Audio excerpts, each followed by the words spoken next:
ask, but before I get to that, I wanted to know, Secretary Austin, if you wanted a chance to be able to respond to Congressman Mills' comments. Well, the Congressman is certainly welcome to his opinion. We all thank you for your service. I don't take a backbench to when it comes to patriotism or devotion to our cause here or protection of our troops. I don't take a backbench to anybody. In the short 41 years that I spent in uniform, about 6 years, almost 6 years of that was in a combat zone. So I get it. And I commanded Bagram Air Force Base, so I know a little bit about Bagram Air Force Base. But again, you're welcome to your opinion, and so I'll leave it at that. Yeah. It's my time to speak, Mr. Chairman. Mr. Vesey is recognized. Secretary Austin, I hear from service members often about delay or issues with their pay and entitlements, especially when they PCS duty stations. And I know that these delays may result in service members having to manage large amounts of debt, which in turn may negatively impact their credit rating and security clearance. I was hoping you could tell me what the department is doing to minimize these issues across the service. Could you say that last piece again? I was wondering if you could tell me what the department is doing to minimize these issues across the services. Well, we always want to do everything we can to make sure that we're responsive in terms of taking care of our troops. I expect that our commanders at every level will work to make sure that their personnel services are being provided in a timely and effective manner. And those things that are systemic, that rise to our level, certainly our P&R section will continue to focus on making sure that we eliminate barriers to providing compensation. Yeah, thank you very much. Chairman Milley, when you talk about retention, we obviously need to talk about quality of life infrastructure. And I know that across the department, barracks, dormitories are in poor and failing condition. As a matter of fact, whenever you go in at Codale, that's the first thing that they want to talk with you about before they show you anything else that's going on the base is the need for infrastructure. And across the department, and I know that this is not merely a matter of basic keep up. I'm talking about buildings that are long past their service life, buildings that do not meet the department's own standards and policies for housing service members. And I hear anecdotally that conditions in some barracks are so bad that service members fear for their safety and are worried that broken windows could allow people to break into their rooms. We hear a lot of people talking about this being a top priority for departments, but according to the last several budgets, they are an unfunded priority at best. Giving competing military construction priorities, what innovative solutions are you looking at to ensure that service members are housed appropriately? And how do you protect facilities sustainment funds that have been used as a bill payer across multiple administrations to fund higher priorities? Yeah, your last point is the most critical one. It's to protect the funds for the sustainment of these facilities. We have 560 or so camps, posts, and stations around the world. Barracks are on almost all of those, and a lot of these barracks are in disrepair, and is probably in the range of 10 to 15% are at the lowest ratings.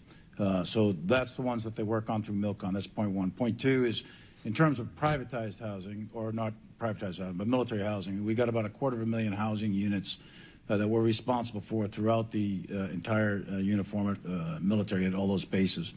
Of those, a lot of that now is, almost all of it has been privatized. That is probably the best methodology technique, but we also have to make sure that we have adequate accountability of the civilian companies that are running these things, because we have had issues with PFAS, we have had issues with mold, et cetera. So privatization is the best technique to do that for the actual housing, on-base housing, but that requires supervision and oversight by all of us, especially commanders, post commanders, to make sure that they're fulfilling their duties. Yeah. Thank you very much. I yield back my time. Thank you. Gentleman yields back. Gentleman from Georgia, Mr. McCormick, is recognized for 5 minutes. Thank you, Mr. Chairman, and thank you all for appearing before us today. Particularly what I understand is your last appearance before the committee, General Milley, in your capacity currently. In order to trust that future defense spending is going to be used appropriately, I think you can see we have, with the Afghan veterans especially, just that we're held accountable to learn from our past mistakes. And I hope we admit that we make some mistakes. I'm cognizant that you guys have engaged in plenty of postmortems inside the Department of Defense and Congress with our withdrawal from Afghanistan. And General Milley, I appreciate your prior candor in finding it as a logistical success, but a strategic failure, end quote. I was a logistician in a squadron, and I was in Afghanistan as a head of emergency medicine in Kandahar. My opinion would be strategically, tactically, and logistically, we kind of failed in this war. We talk about the money and military spent over there in Afghanistan and its usage strategically. We spent 20 years, over $2 trillion, in the lives of about over 2,400 Americans to take a country from the Taliban, only to end up with the Taliban owning that territory again. Before the withdrawal, I would make the argument that Kabul was probably safer than Chicago, and women had the ability to participate in the workforce, politics, and had relative freedoms that they no longer have. And now this country strategically is housing terrorist groups again against the United States. So strategically, I have questions about our engagement. Tactically, in our withdrawal, we gave up Bagram, and I appreciate your prior service, and I really do mean that. You both served your country honorably. But we didn't really give a fight. We didn't authorize deadly force in certain scenarios, which I think would have been appropriate.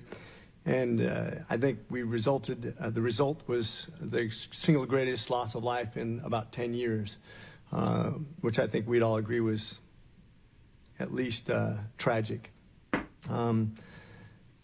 Logistically, we left behind $86 billion in military equipment, some of it brand new, which can now be used against us like it's been found to be used in Kashmir against India. I think it's fair to say some of it could show up in Ukraine if Russia's so deemed to purchase it from the bad guys, which I wouldn't put them above. I think we really need closure, and we need healing on this topic. I think everybody agrees that. I don't care if you're Democrat or Republican. We need closure, and the only way to do that is to at least admit that we made some mistakes and that there's accountability, which I don't feel like as a veteran of this war that we have accountability. So with that, I just want to ask, whose plan was it that we executed for the withdrawal, and did we have accountability for the mistakes made? When you say plan, do you mean decision, or what do you? The plan. Obviously, the decision comes from the commander-in-chief. But the plan executed, where did that plan originate that we executed? Well, certainly the CENTCOM commander is the guy who puts the plan together, his staff with the Joint Staff, and we integrate all elements from the interagency to make sure that it's supported. But it's Department of Defense. That's right. Okay. Well, if I could just make Yes, sir, of course. There's really two plans. Plan one is done by Scott Miller, subordinate to Central Command, so Central Command owns it. That is the withdrawal of U.S. military forces. That was done by July 3rd, 4th, with 0 casualties. All U.S. military equipment was taken out. The military equipment you're referring to, and it's not $84 billion, it's $7 billion according to the CGAR, that military equipment was transferred over a course of years. That $86 billion, that's 20 years worth of military equipment transferred to the Afghan security forces. That's not U.S. military leaving that equipment. That's a little bit of a mischaracterization out there. So that's $7 billion worth of military equipment that was transferred to the Afghan security forces was left behind because the Afghan security forces dissolved. So plan one was the U.S. military departs, July 4th or so they did, and then we had to secure the embassy with about 700 personnel. You can't secure Bagram and the embassy with 700 personnel. And it took 8,000 personnel to secure. With due respect, sir, I'm sorry. I understand you're making a good case, but the withdrawal plan and the NEO plan. Okay, so the NEO plan is done by. I guess my point is we made some tactical there were errors. strategic mistakes made over 20 years, yes, sir. And I can point to every one of them. There's a huge amount of mistakes. I guess my point is, Massive. have we held anybody accountable for those mistakes?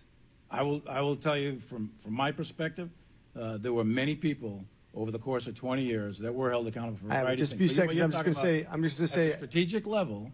I'm out of time, so I'm just going to say, I appreciate it, but I will say hopefully we'll have some true accountability for the ultimate decision maker. There's a November large 2020. AAR. The gentleman's time has expired. The gentleman from California, Mr. There's Khanna, an AAR has 5 being minutes. done, and we owe you Mr. that. Khanna has the time. Thank you, Mr. Chair. General Milley, I want to thank you for your distinguished service to our country, and I appreciate both you and Secretary Austin sticking around till 3 p.m., commitment to the democratic process. I would argue that the United States Department of Defense has been the most innovative institution probably in humanity over the last 50 years. When you look at what has come out of the Department of Defense, obviously things that have helped my district, the internet, the mouse, GPS, radar, stealth technology. I often joke with the entrepreneurs, I said, yeah, you commercialized it, but the Department of Defense invented it. And this has been the history of DARPA and other institutions. I want to make sure that we stay the most innovative Department of Defense. And to that point, Secretary Austin, I commend you for starting the Strategic Capabilities Fund, which is going to be investing in cutting-edge technology that could be disruptive. I guess I am puzzled, and maybe you can help and General Milley give us some guidance on how we solve this issue of getting funding to the Strategic Capabilities Fund and how we get more of the funding put into the purchase of advanced technology, not just the funding of the companies, but actually the acquisition, because we've got, you know, almost $1 trillion which we're heading in the defense budget. Here we're talking about a few $1 billion, and yet it seems hard to get that funding. And the challenge with China and others, as you know, is asymmetrical. They're not going to compete with us conventionally.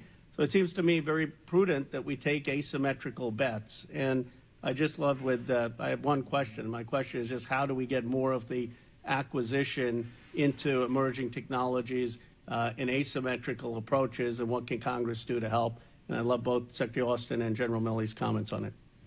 Well, we certainly worked hard to stand up this office because we think it's important to incentivize investors to help create the technology that we need. We've accounted for some of this in our budget. We're partnering with Small Business Bureau to make sure that we're pulling every lever. We have initiatives such as Radar, which is incentivizes small businesses to come forward with the technology that we've said that we need to help the warfighters so that we can create relevant capability for the warfighters now. And so that has created things like, you know, you've heard us talk about Switchblade. That's been relevant for the Ukrainians in this fight over the last year. We're able to get that to the warfighters in really record time because of the initiatives like that. So we'll stay after this, but I agree with you. This is really, really important that we try to do everything we can to speed technology being introduced at scale where appropriate to support our warfighters. General Milley? Same thing. I think the importance of it is critical. As I've mentioned several times today, this change in the character of war is on us, and we are seeing the very rapid advance of a whole series of technologies that are going to fundamentally change how militaries fight, and it's not going to look like it did before. So the faster we get after this and the better we integrate these technologies into our military, the better off we're going to be against China or Russia or anybody else for that matter. So I think speed and sense of urgency is critical, and we need all the help we can get from Congress for that. Thank you, Mr. Chairman. Will the gentleman yield? Yeah. Secretary Austin, is it the position of the Department of Defense that we need to keep the 2002 AUMF? You're asking me if that's a decision by the Department of Defense? Is it your position? That's something that Congress will decide. So If we repeal the 2002 AUMF, will it? what I asked for is that we have the relevant authorities to do the work that we need to do against transnational terrorist organizations. But the 2002 AUMF was about Saddam, right? It was, and 2001 Body's pretty AUMF cold. provides us what we need. Still? We still need the 2002 AUMF, you think? 2001 AUMF provides us what we need in terms of authorities. So in your mind, we could repeal 2002 then? That's up to Congress, but if Congress does that, then we still have the ability to do what we need to do based upon the 2001. Thank you. I appreciate the gentleman I for support yield. that questioning. Yeah, I appreciate the gentleman yielding on a matter of mutual interest. The gentleman from New York, Mr. Lalode, is recognized for 5 minutes.